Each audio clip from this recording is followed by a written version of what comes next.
All right, folks, so we have gone through our principles of collectivism, and at this point, ladies and gentlemen, we need to look at the other side, right? We need to look at the right side of the spectrum and at this very general ideology called individualism, okay? So let's get rolling here.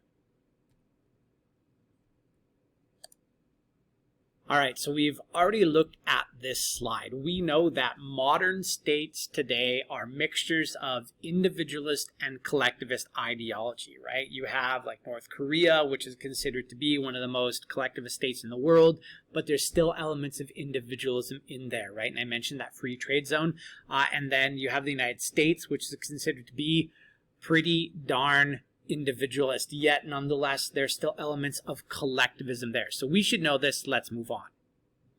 Okay, so on this slide, folks, Western society has, ever since the American Revolution way back in 1776, and to be further cemented by the French Revolution of 1789, Western society has been based upon individualist principles. The idea that you as an individual are born and you can determine your fate. You're not born into a certain social class.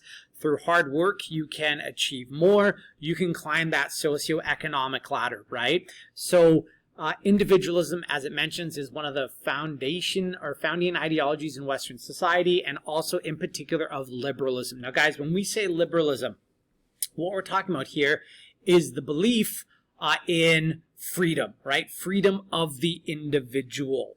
That's what liberalism back in the day was meant to be understood as, right? In liberalism is the idea of liberty. So if you believe in liberalism, you believe in freedom. Now, on the right-hand side here, we have a number of different principles of individualism. And just like in the last video that we went through, I'm going to go through each and every single one of these and sort of discuss the things you need to know about them. So you can see on the screen, rule of law, right? Very important, but often confused.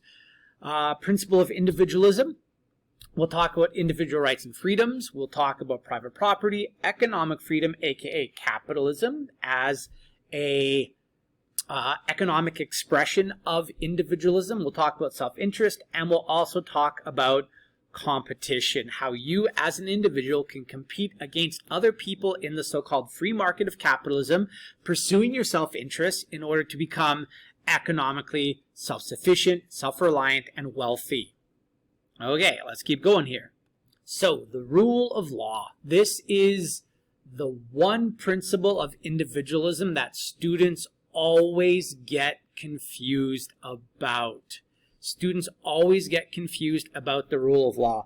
So first off, guys, it has nothing to do with dictatorship. It has nothing to do with the idea that rulers are the law, that they rule over us, right? That is what we used to call the divine right of kings. If you took Social 20 last year, then you would know about that, right? That divine right of kings idea is the idea that you have a king who is chosen by God, and that individual is to not be question. However, guys, rule of law is something entirely different. Rule of law basically believes that in society, it is the law that is above everything else. Everybody, no matter if you're Scott Crosby, social studies teacher, or, Pierre Trudeau, Justin Trudeau, Prime Minister of Canada, then the law applies equally to you. So it says the rule of law is a key principle in liberal democracies that states that every individual is subject to the law and equal in the eyes of the law. So there's no social elites. There's no individuals who can do whatever they want. I'll give you an example. In North Korea, Kim Jong-un can do whatever he wants. He could have someone murdered. He could personally murder somebody, and he is untouchable. The rule of law says that there are no untouchable individuals in society. They're all seen equally in the eyes of the law. Now, if you look up, if you go to a search engine and you search Madam Justice, right, you will see an image of this idea of the law being impartial. And the law is impartial because Madam Justice is blindfolded, right? She is blind to the differences between us. She simply sees what is right, right? And that impartiality that we see in the law is a fundamental aspect of rule of law. So it says, whether you're rich or poor, a minority or not, the law applies equally to you, right? Man, woman doesn't matter. Homosexual, heterosexual doesn't matter. The law applies equally to all citizens in a society that embraces individualism. Now, going back to 1215, right? In 1215, there was something created called the Magna Carta. Magna Carta is a Latin term that means Great Charter. The first real attempt to get away from the divine right of kings and actually codify and entrench in some sort of document the rights of individuals to establish this idea of rule of law was by the Magna Carta. And what it did, guys, is it took away power from King John of England. And before this, guys, the king was the law. Now, after the Magna Carta, and since then, slowly, right, up to the American Revolution, which really changed everything as far as Western society, slowly, since the Magna Carta, absolutism, meaning rule by one person who was the law, like a king, like an emperor, right? That has began to fade away. It has began to not be a thing anymore. And today, guys, there's very few countries that are left which have one individual ruling the people. Yes, they still exist, right? Venezuela, North Korea, you could argue Russia. And as a result of that, ladies and gentlemen, absolutism or rule by one is pretty much gone, right? Because it has been determined that, this idea of rule of law should be something that's extended to all people. Sorry, and it should be mentioned too, guys, that by 1848 is a very important year in world history across Europe. And not to say that the so-called New World, like America, wasn't important in 1848, but really the intellectual hub of the world was still Europe at that time. By 1848, there's revolutions all across the world, all across Europe, inspired by the American Revolution first, and then the French Revolution. The American Revolution is incredibly important historically, but the people on the other side of the pond from us weren't really paying attention to what was going on. But the French Revolution really rocked Europe, right? It really rocked Europe. So as it says, rule of law, often confused, but also important. Remember, it has nothing to do with dictatorship. Where you have rule of law, you have the law being supreme, not an individual like a dictator being supreme. So a country that embraces rule of law, for instance, would be Canada, right? Here in Canada, guys, we have the rule of law. And the whole point here, guys, is to ensure that, the law is applied equally to all people. Sometimes, guys, court systems have to make decisions here in Canada that, the Prime Minister might not like. Sometimes in the United States of America, where they have rule of law, at least for now, in the United States of America, sometimes the Supreme Court does or makes decisions that are not popular with the president, but that's okay, because in a system where you have rule of law, the law is supreme, not the ruler, okay? So rule of law means that the law, not individuals, are supreme in society, and nobody is exempt from the law. And guys, you can make a really strong argument that the rule of law is the cornerstone of any well-functioning, stable, prosperous society. Where you don't have rule of law, you have chaos, you have unpredictability. And we as humans, we don't like that, right? We don't like living in a society where one day someone can just take away your property or someone can break into your house. Like, where you have that, you don't have stability. If someone can take away your life with impunity and not be punished for it, that is problematic, right? It leads to a society where it sort of becomes every man, woman, and child for themselves. And we don't want that, right? So rule of law, very important. And guys, most Western liberal democracies, or I would argue pretty much all of them, I can't really think of one off the top of my head, they observe this idea of the rule of law. So a really quick quote we have about the rule of law. It says, and this is a quote, it means, among other things, that nobody, rich, poor, powerful, or powerless, is above the law. It means that even the powerful can find justice under the law, and that even the powerful can be brought to justice. It's an idea that is ingrained in Western society. And guys, when you think of like, people in nations that haven't always had power and been able to have the rule of law extended to them, right? A great example would be, here in Canada, our treatment of our Indigenous brothers and sisters historically has been terrifying. It's been terrible, right?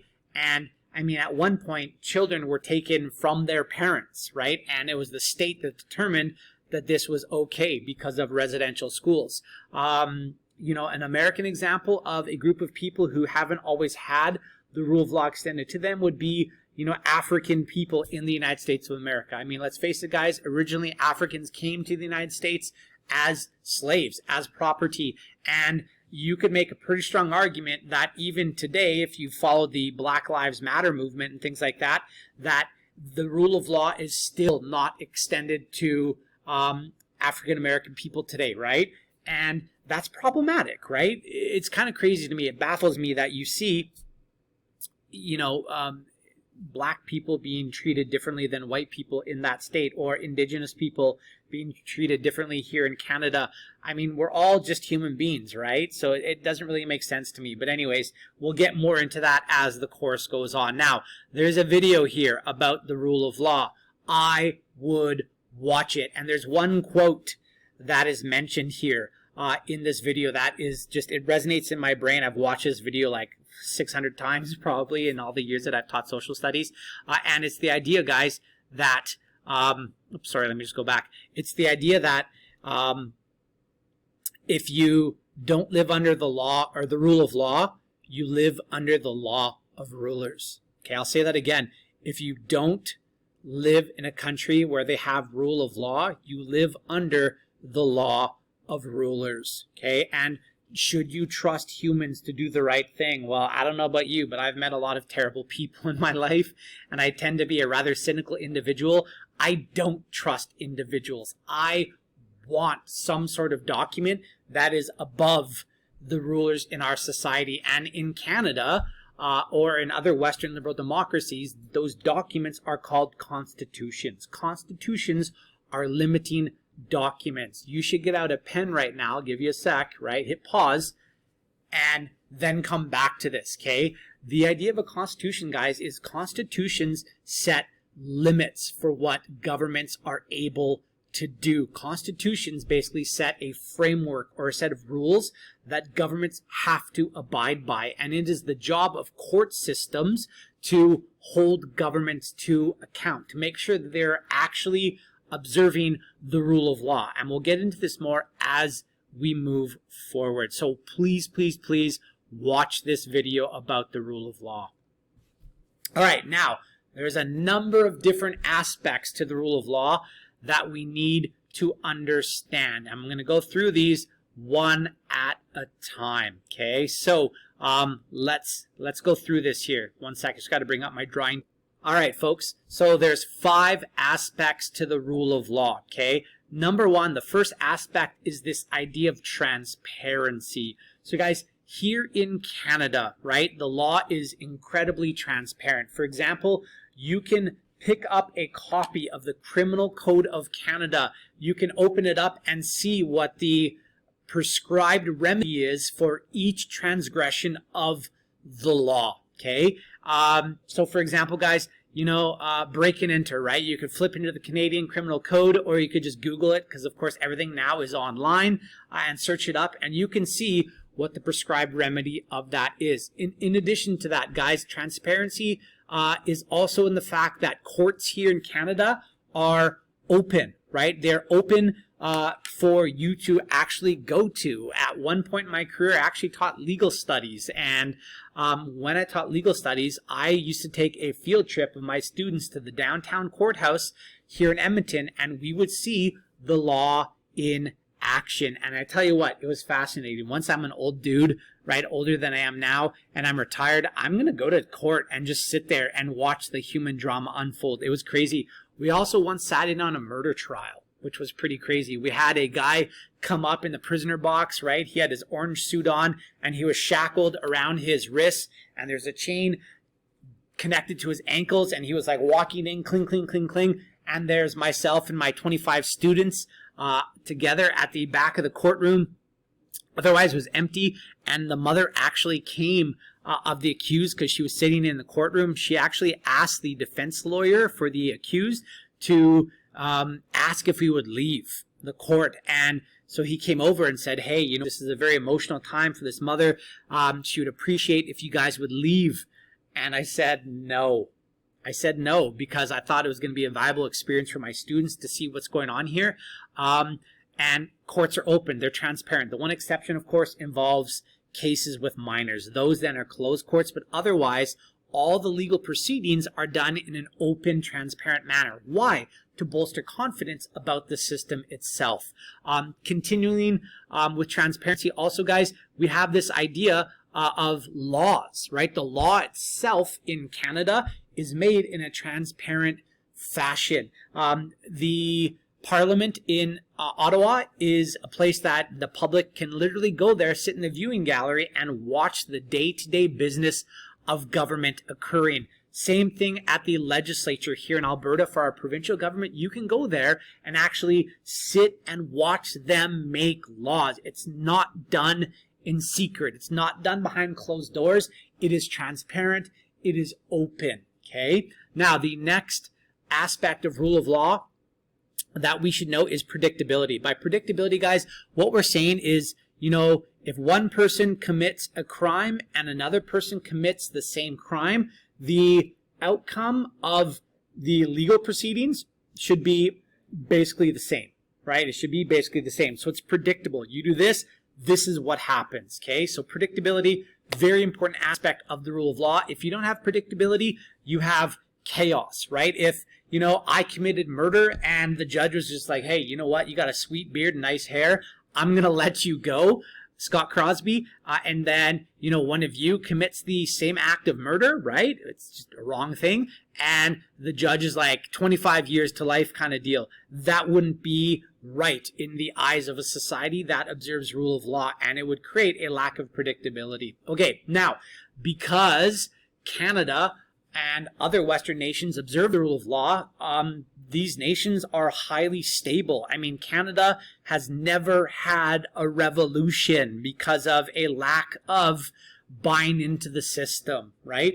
After 1789, France has been a stable liberal democracy because of the fact that in that country there's predictability, transparency, all these aspects of the rule of law exist, right? The United States, they haven't had a revolution since 1776.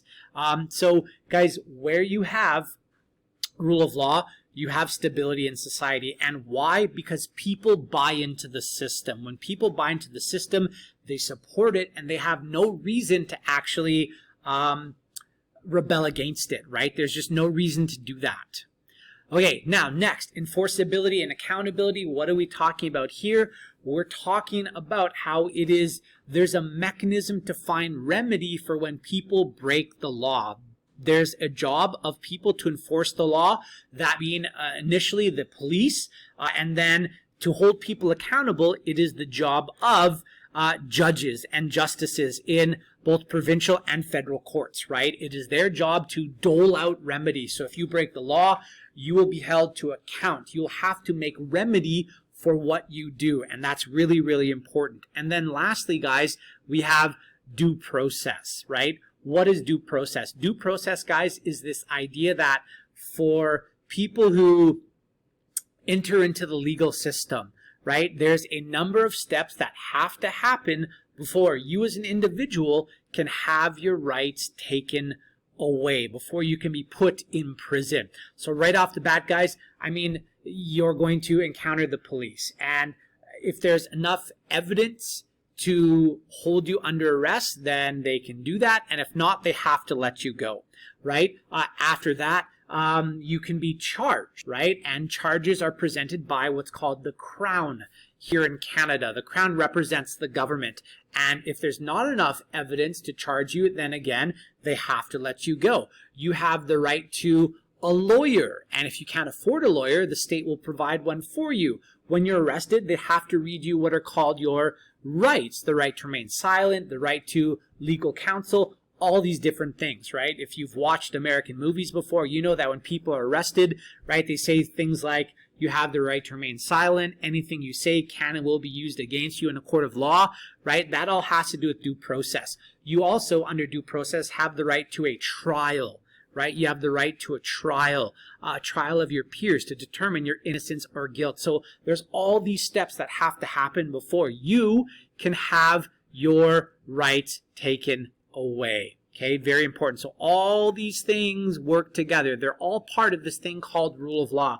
And in countries like North Korea and other historical dictatorships like the former Soviet Union, you didn't have these things featured in these countries. So you know what? I walk around and guys, to live in a country without rule of law versus one with, like, it is an entirely different experience, right? It's an entirely different experience. All right, now, one thing that we should mention, sorry, I'm just going to move myself down here. One thing that we should mention is in the United States of America, there's this really interesting mechanism that is at the disposal of presidents. And guys, this mechanism, and by the way, this is not available in Canada, and we'll talk about this later, but in the United States, the president has the ability to pardon somebody. And basically, guys, a presidential pardon is like a get-out-of-jail-free card. And I guess the one question I'm going to ask you guys is this right? In a nation that observes the rule of law, is it okay for someone like the president to basically let people go? And in the past, presidential pardons have been generally used by presidents way, way, way at the end of their terms, right? Most presidents serve 2 terms in the U.S., and at the end of that term, generally, they will use their presidential pardoning power to let someone go. Now, with that being said, guys, President Trump. Let's talk about him. President Trump in the United States, very quickly in his presidential first term, pardoned a man by the name of Joe Arpaio, right? He pardoned a man by the name of Joe Arpaio. Arpaio was found guilty of contempt of court. He was a criminal, and as soon as Trump was found guilty, as soon as Arpaio was found guilty, President Trump pardoned him. He gave him a presidential pardon, and the reason for that, guys, is Joe Arpaio was a Trump supporter. When President Trump was campaigning to be president in the United States back in 2016, right? It was Hillary Clinton versus Donald Trump. Arpaio spoke at the Republican National Convention on behalf of Donald Trump. And guys, Arpaio was heavily criticized for something known as stop and frisk policies.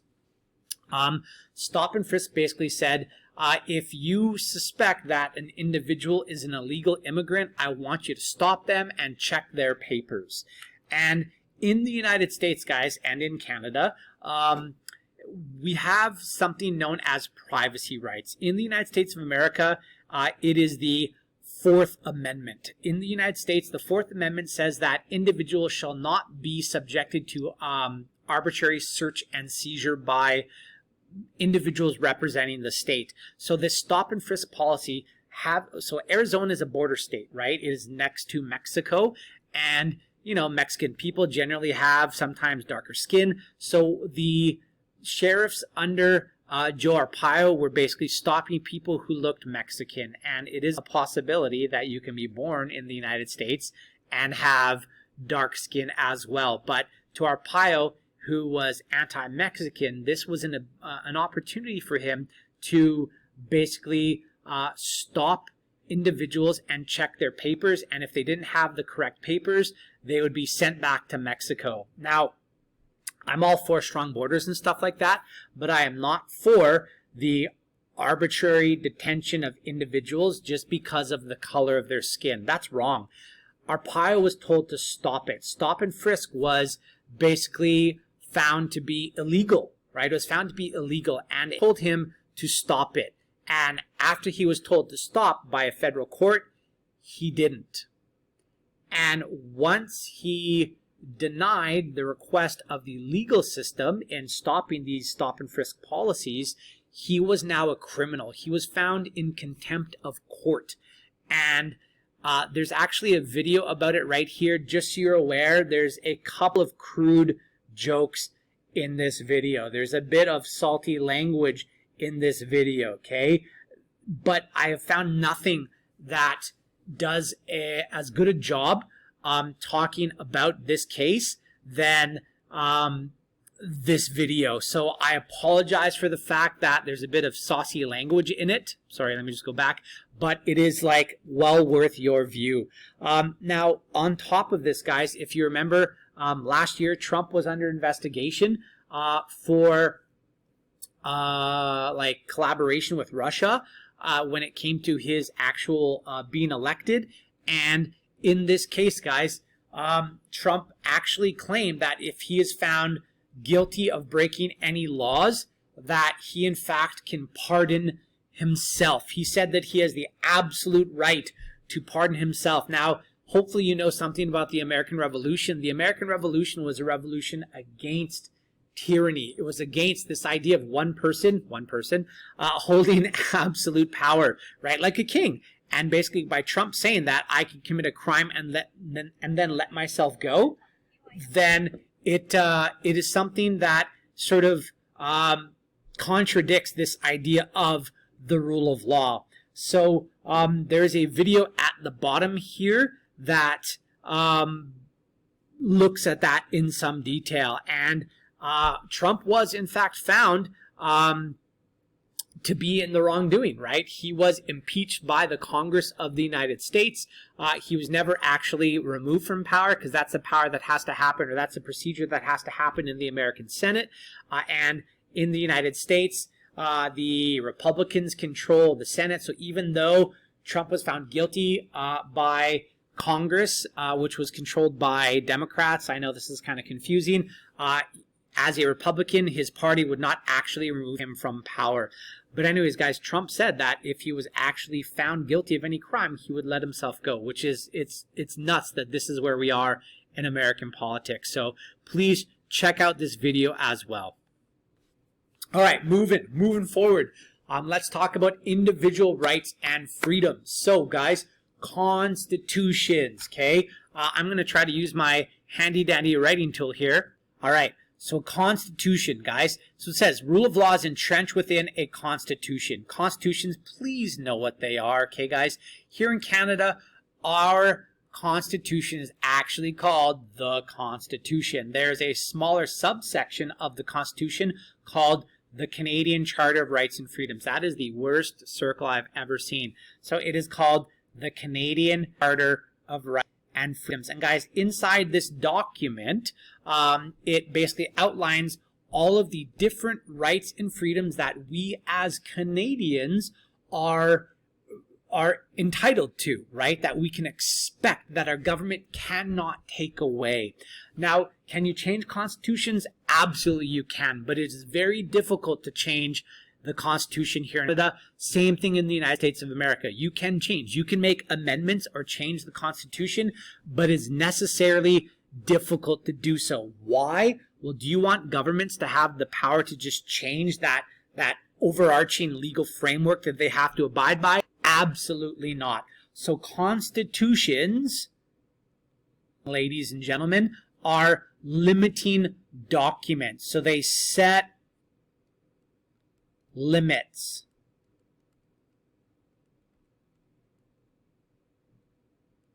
That's an M and that is an S. They set limits to what government can do, and that's important. Why? Because governments are simply made up of people. And again, do you trust people? I don't. And I've seen too much human nature that's negative to think that government is always operating in the best interest of the people.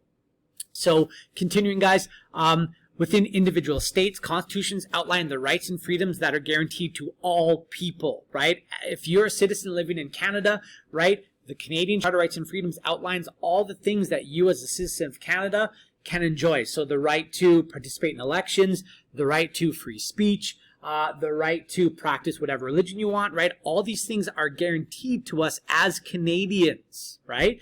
And In the past, guys, only certain groups of people had these rights, such as men, such as British citizens. But as time has moved forward, more and more people have been extended the rights given to us by our Constitution. And by the way, just so you're aware, the Constitution of Canada has only existed since 1982. Before that, we had something called the Bill of Rights. And a bill is simply a law, and laws can be changed very easily. Constitutions cannot.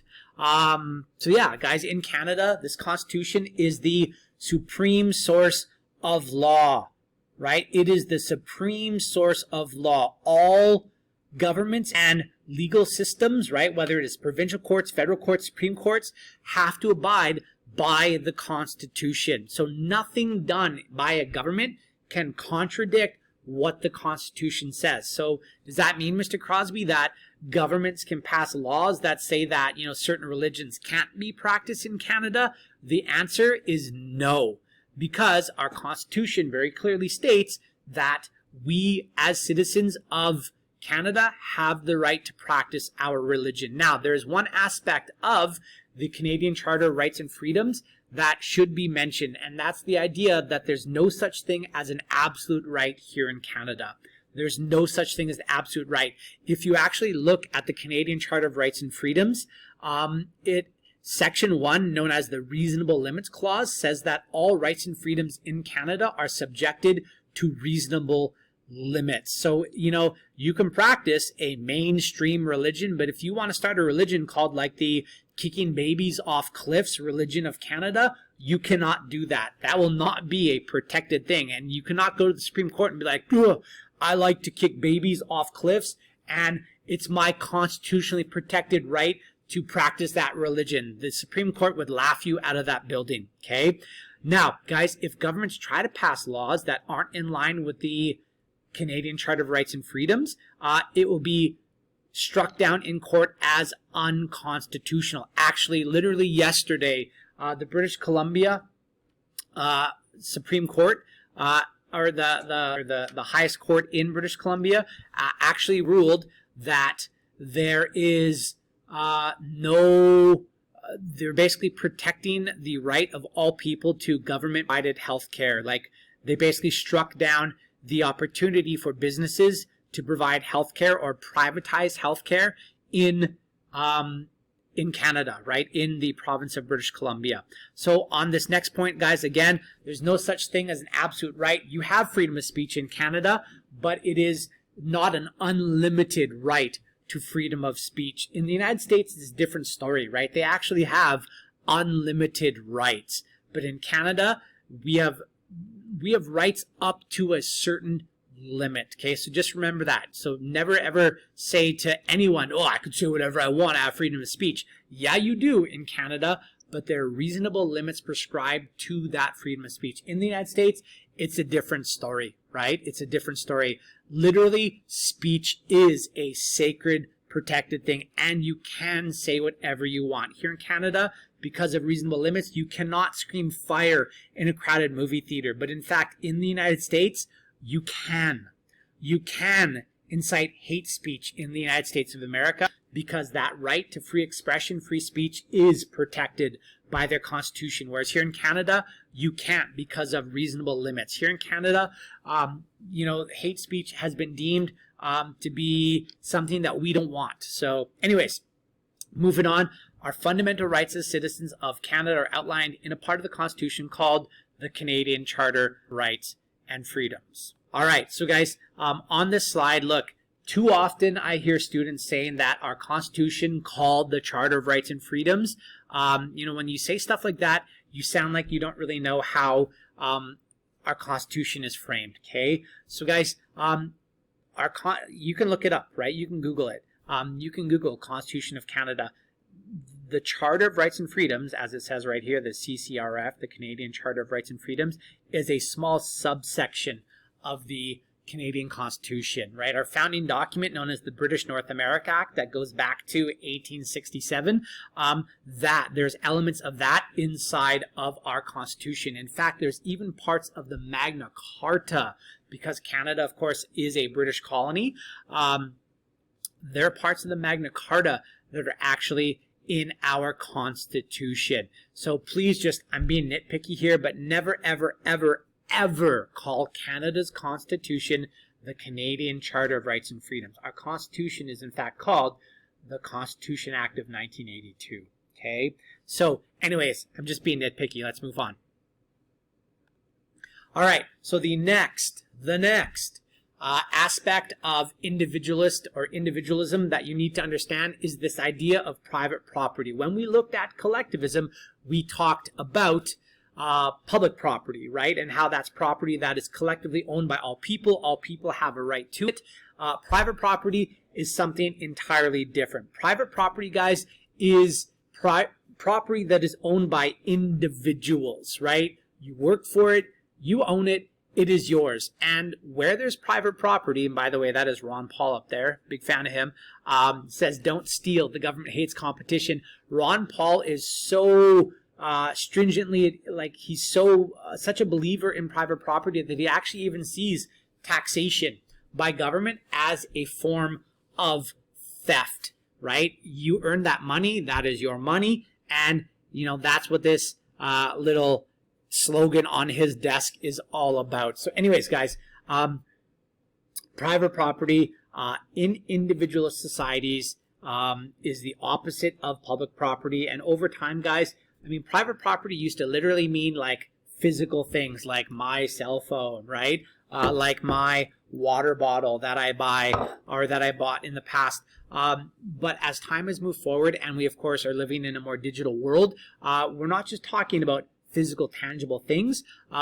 Intellectual property is also a form of property now. Now, why is private property a big deal, Mr. Crosby? Why does this matter? Guys, private property is important for a few reasons. Number one, private property, it gives you incentive to work. It affirms that the work that you do actually has value, right? Private property, guys, is literally the fruits of your labor. I don't know if you've heard that term before, right? But guys, private property, when you actually get to go out and buy a car and a house, it gives you purpose in terms of what you are doing. It incentivizes your hard work. And guys, here's the beautiful thing about living in individualist society, right? Like when you go out and buy your first car, you're gonna be like, yeah, you're gonna be excited, right?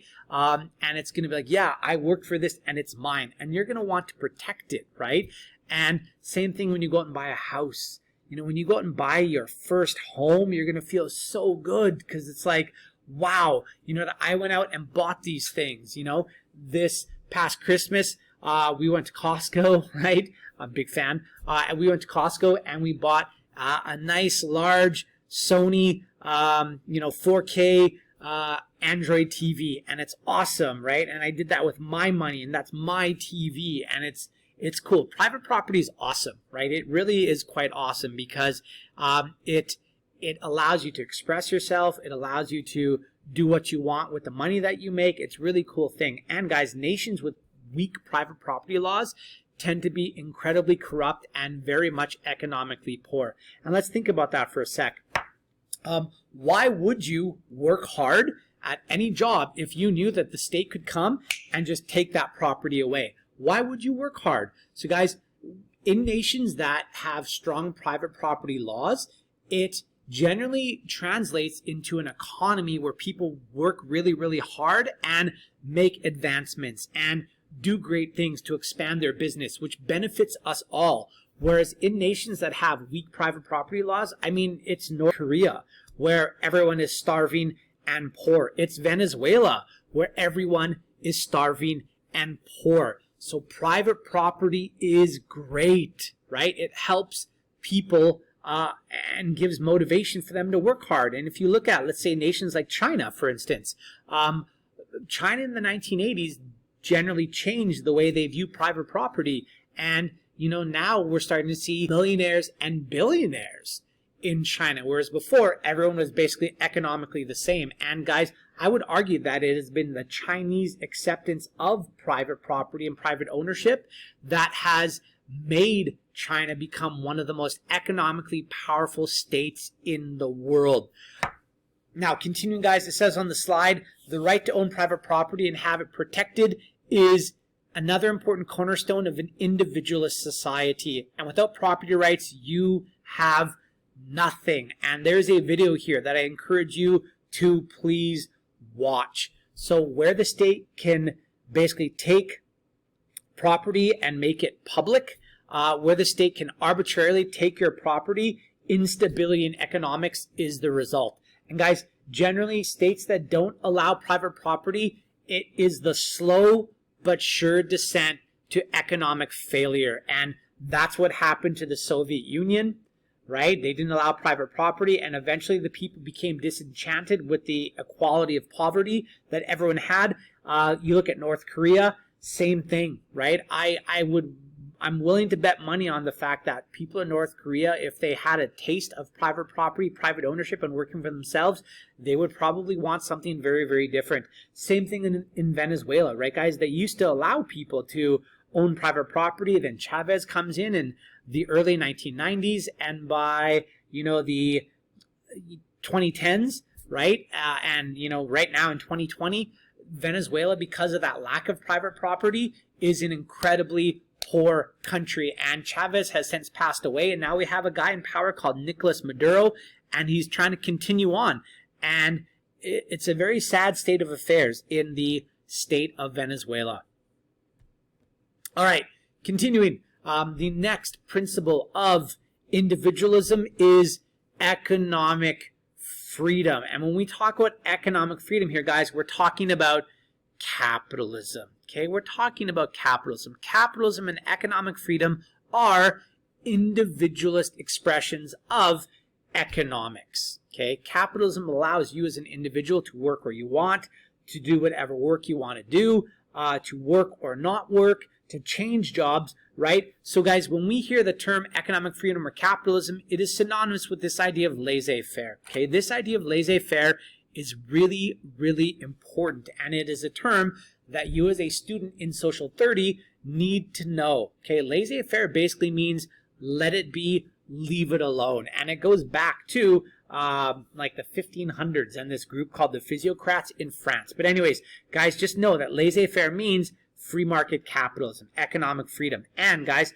this idea of a free market means that the government doesn't regulate the day-to-day activities of it, right? What does? Supply and demand. So all these things that we've talked about before when we looked at capitalism on that chart that we did, they apply to this idea of economic freedom or capitalism. So economic freedom is the freedom to buy or sell whatever you want to and from whomever you like. And as I mentioned, guys, in a society that adheres to this idea of economic freedom, this idea of economic individualism, the government basically is free from intervening. Now, is there a true society that embraces economic freedom to its maximum extent? Absolutely not, right? If you have taxes, you don't have economic freedom. But I would still argue that the United States of America is the greatest example of economic freedom that we have in the world. So Adam Smith is a big name that you absolutely need to know when it comes to this idea of economic freedom. He is considered to be the father of capitalism. Historically speaking, there's also this individual by the name of Ayn Rand. She used to live in the Soviet Union. She defected from there, moved to the United States, and became a massive proponent or supporter of this thing called capitalism.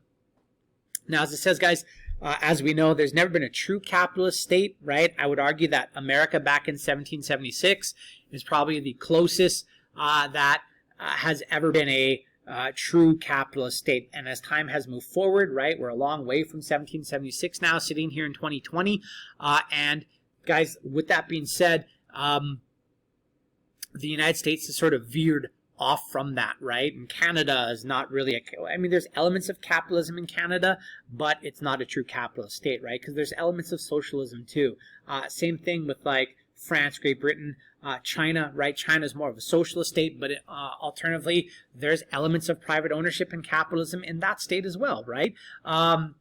So society in a economically free state, if it's not guided by government, if government isn't regulating that economy, well then what guides the economy? And the answer to that, guys, is this idea of the invisible hand of economics. The invisible hand, right? Smart capitalists see demand and they supply it. Why? To get rich, to get paid, to provide for themselves. And as they provide a product or service for you, you're providing something in return to them. That is money, right? There's this symbiotic relationship in a capitalist economy where, you know, the producer of a product or service, they win because they get money, and you win as the consumer because you get product or service that fulfills your needs or your wants. It's a neat system, right? It's the only system that is responsive to the needs of individuals. All right, self-interest and competition. Whew. So self-interest and competition, guys, these sort of go hand in hand with capitalism, right? With this idea of economic freedom. So look, guys, in a society that embraces individualism, self-interest, I mean, you have to look out for yourself. There is no collective that is taking care of you, right? In a true capitalist society, there is no safety net, right? There are no services that actually lift you up if you fall down. And guys, you have to be motivated. You have to be self-interested because there's no other way to survive. So people who live in an individual society have to look out for and follow their own self-interest, as the state will not care for you. And guys, at its most basic level, what is your self-interest? Well, it's to survive. Okay, well, how are you going to survive? Well, to survive, you need to get a job. You need to find food. You need to provide yourself with clothing and all these different things, right? Shelter, etc. And guys, no one else is going to do that for you in this world, right? No one else is going to do it for you in this world if you live in an individual society like Canada, like the United States, like most Western liberal democracies. So when people act in their own self-interest, they're inevitably going to be in competition with other people. And that's not a bad thing, because competition, guys, is very, very powerful. And we'll talk about this in more detail when we look at capitalism. Competition gives us two benefits. Number one, products or services become cheaper because, I mean, how are you going to attract someone to the product or service that you provide, right? You can make it cheaper or you can make it better. And if you combine those two things, you're going to basically corner the market on that product or service. Why would anyone spend more money for the same thing? It just doesn't make sense, which is why I can't wrap my brain around why people pay for Apple products when there's beautiful Samsung phones that do basically the exact same thing. But hey, what can I say? I'm not an Apple boy. So capitalist guys believe that we're self-interested to be rich, described as the profit motive, right? Described as the profit motive. What motivates me to get up in the morning as an individual in a capitalist society? Well, I'm motivated to go out and make that money. Why? Because again, no one's going to provide for me. So Adam Smith, the father of capitalism, cool dude, right? Way back in 1776 in his book, The Wealth of Nations, right? He talked about this idea of the invisible hand as this self-regulating force. People get the invisible hand confused quite often. The invisible hand, guys, is this idea that there's unintended social benefit to you being self-interested. So wrap your brain around this for a sec. You as an individual need to survive. To survive, you in a capitalist society are going to go out there and you're going to provide a product or service that people see value in. They're going to engage in that product or service. They're going to buy it, right? And when they buy it, it makes their life better. And when they buy it, it also makes your life better. So we all win because of individuals sort of following their self-interest. Like, hopefully that makes sense. So as it says, guys, this idea is that we, by being self-interested, actually contribute to the common good of society. By me figuring out a product or service that enhances your life, we're contributing to the common good, right? Everyone wins by that happening. So your own self-interest unwittingly drive an efficient economy as you look out for yourself. Everyone wins. A rising tide lifts all boats is kind of that idea here. So competition, of course, guys, allows people within the same market to compete for the dollars of consumers. And again, guys, in a capitalist society, competition makes products cheaper and they make them better. If you're the only individual, right, or if government is the only provider of a product or service, there's no reason to make that product or service better, right? And when you compare, let's say, automobiles in a nation where there's multiple auto manufacturers, you know, there's Ford, there's Chevy, there's Chrysler, there's GM, you know, there's all these different ones, Tesla, right? Big fan of them. In these societies, there's motivation to make your product better, right? And where in a communist state, the state provides cars for people where there's no competition, well then there's no real need to innovate and make stuff better, right? Which again, it's why, you know, there's a show called Top Gear. It's a motoring show, and they asked the question, you know, did the Soviet Union ever build a good car? And the answer was resoundingly no, right? They're all terrible, terrible cars. And the reason for that is because there is no need to make cars better because there's no competition in a society where the government produces those goods for people. When it's private corporations doing it, then there's incentive to make stuff better, right? Corporations and the people running them want to get rich. Okay.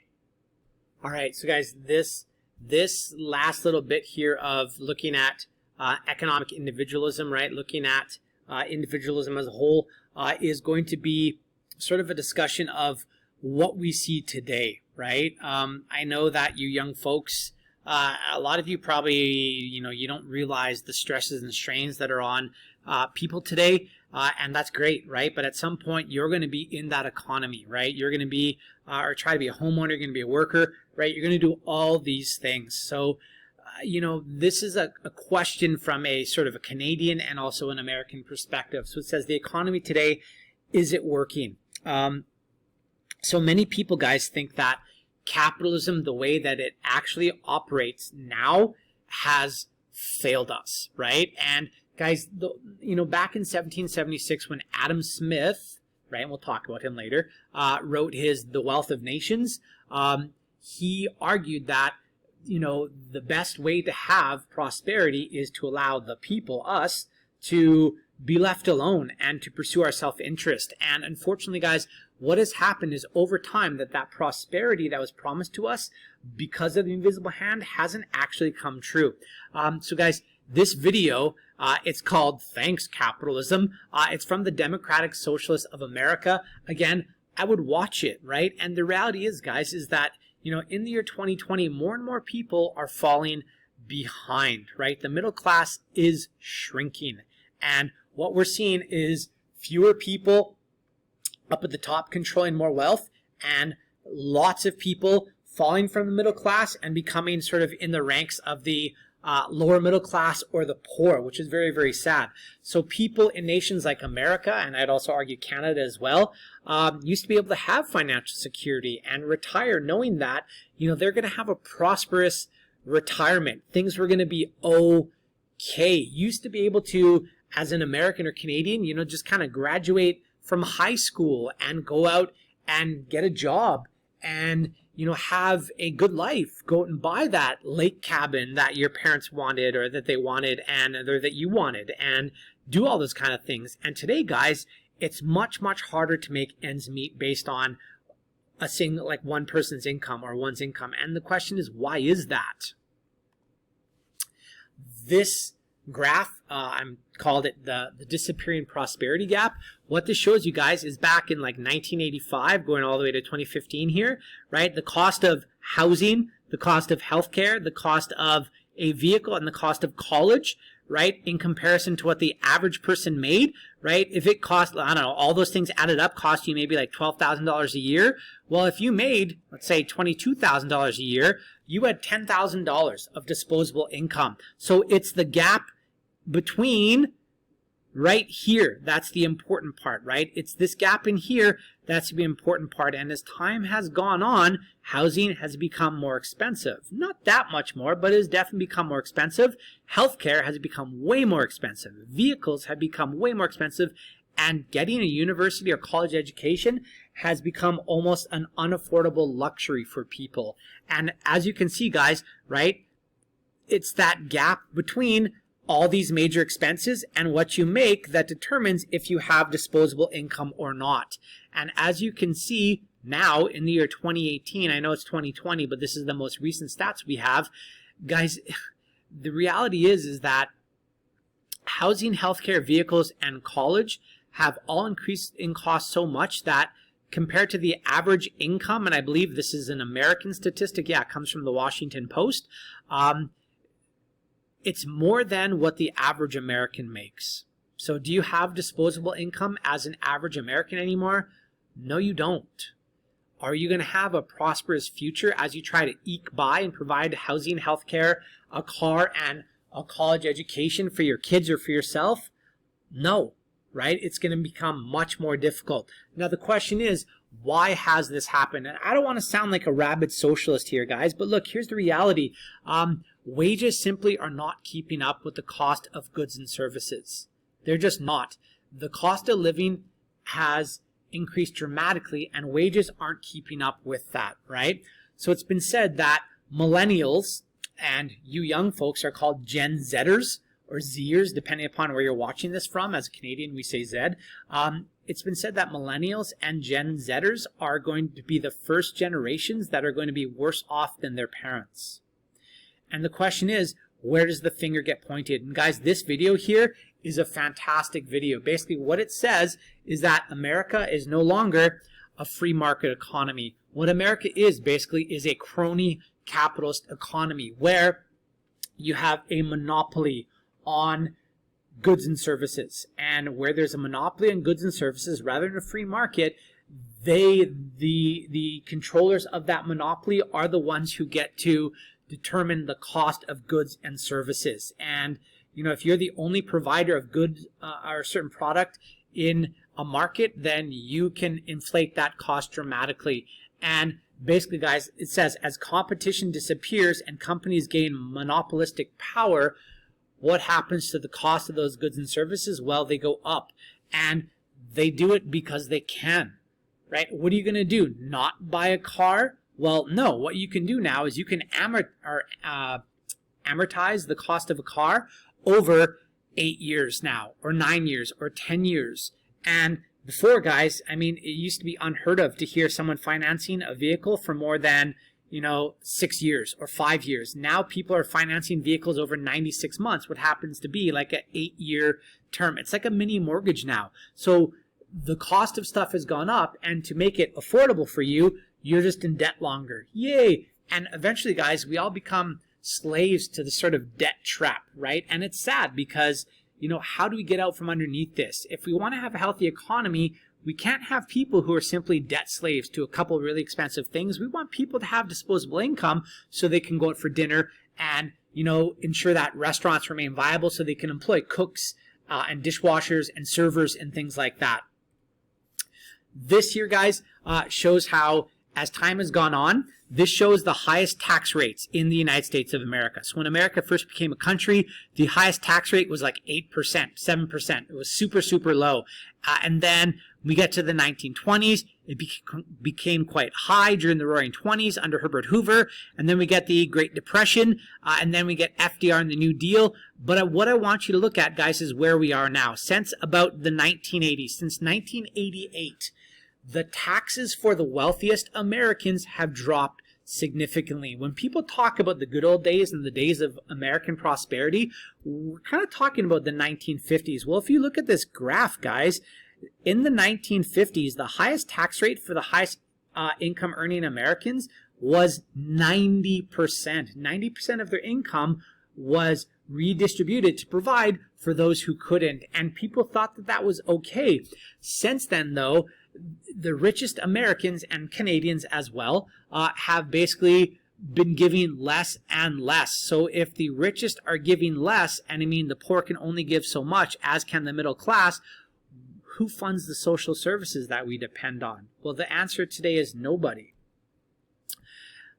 So when the rich are taxed, should be taxed less, what we're seeing, guys, is the wealthy pay less taxes. Income inequality is the result. When the rich pay less taxes, and again, I don't want to sound like a socialist because I'm not, but I understand that, you know, we can only provide a social safety net and, you know, programs for people if there is taxation, right? That's the only way that we can. So guys, this is an American statistic again, and then we have a map of Western Europe. Over time, the share of income of the wealthiest Americans has gone from about, 11%, and now in 2015, they control about, 20%. So 1% used to control about 11% of the economy or of the wealth, and now they control about 20% of the wealth. And if you look at the bottom, 50% of Americans, they used to control about 80%, or sorry, about 22%, 21% of the national wealth going back to 1980. And as time has gone forward, right, they now control only about 14%. So as the poor control less, the wealthy control more, and vice versa. As the wealthy control more, the poor control less. Now here's my question. Is that how you have a healthy, robust economy? And the answer is no. There's only so much wealth in a nation, and when fewer control more of it, we all suffer, because the reality is those people who are rich can only consume so much. When you have more people as consumers, you have a healthy economy. It just kind of makes sense, right? And in Europe, guys, look at this. The top 1% income earners of Europe actually control less wealth than the bottom 50%. So something's going on. So the American dream that used to exist, to be honest, is kind of dying. It's kind of dying, and it's scary to think that, right? The economy that the baby boomers had, all those opportunities and things like that, aren't going to be something that, you know, my children and you are going to have, at least not to the same extent. And it's scary to think that. So guys, maybe there's a reason why democratic socialism in the United States is becoming so popular. The Democratic Socialists of America, or the DSA, is the fastest growing political movement in the United States of America. And the reason for that, guys, I would argue, is because opportunity does not exist to the same extent. You cannot be a poor American or a poor Canadian and work your way out of poverty and become, you know, middle class or wealthy. I mean, it still exists, but not to the same extent. So I saw this tweet last year in February, and I was like, wow, this is so true. And I thought I would share it with you. So it says, at some point it will sink in that Bernie Sanders, who is an American politician, right? He ran to become president of the United States. It didn't happen, right? And then in this 2020 election, of course, it's Joe Biden, who is the Democratic frontrunner. But it says at some point it will sink in that Bernie Sanders appeals to young voters by offering them the things baby boomers took for granted: living wages, reliable health care, essentially free college education. And the radical thing is that almost everyone else isn't offering it, right? Like Bernie Sanders is the only one really who's talking about spreading that prosperity and opportunity around for everyone. So is America in fact a democracy anymore? Is it really a capitalist society? I would argue no. I would argue that America now is a plutocracy. In that video, right, from the last couple of slides ago, where it talked about, you know, how very few corporations kind of control everything in America, that is a plutocracy, right? That is government of the rich, by the rich, for the rich. That is control of the economy by the rich. So democracy is controlled by the people. A plutocracy is control by the rich. And when you combine concentration of wealth upward due to lower taxes and the control that has been given to companies because of the influence of corporations through lobbying and stuff like that, guys, there is this very small class of individuals, especially in the United States of America, who have everything, and everyone else is kind of fighting for the scraps from the table. And I will include that video that shows you how bad economic disparity is in the United States of America. So people today, guys, feel hopeless. People, they emerge from college and they have, tens of thousands or hundreds of thousands of dollars of student loan debt. And how do you ever get out from underneath that? How do you go out and buy a car and a home and live that dream that's been promised to all people? And yeah, guys, it says a literally self-destructing system of inequality. It's crazy that, Bernie Sanders last year was polling the highest amongst all individuals in a number of different states. And who knows what the future of America will be. I happen to think that eventually, if income inequality continues to be as bad as it is, and social inequality continues to be as bad as it is, that something will have to give, right? Something will have to give. You cannot continually keep people down and have them toil for very little and not expect them to rise up and demand something more. Okay? So anyways, guys, that is the end. Wow, that was long. I'm very, very sorry for that. But again, guys, it needed to be talked about, right? I need you to sort of see the world for what it is and understand it the way that I need you to understand it. And if you ever have questions about any of this stuff, please, by all means, let me know. Email me, right? If you're my Canvas student, just fire me off an email. Otherwise, guys, we can talk in a Google Meet for my Canvas students, and yeah, hopefully you're kind of seeing the truth, right? And I would argue, guys, if America wants to avoid this, that opportunity that was offered to the baby boom generation, and even, my parents in the 1980s, right? It needs to be something that's available to all people here in the year 2020 and beyond. Okay, so anyways, that was a tough talk, right? That was a tough talk, but it's important for us to talk about these things. So anyways, love you guys as always. Peace, stay cool, and we'll see you in the next video.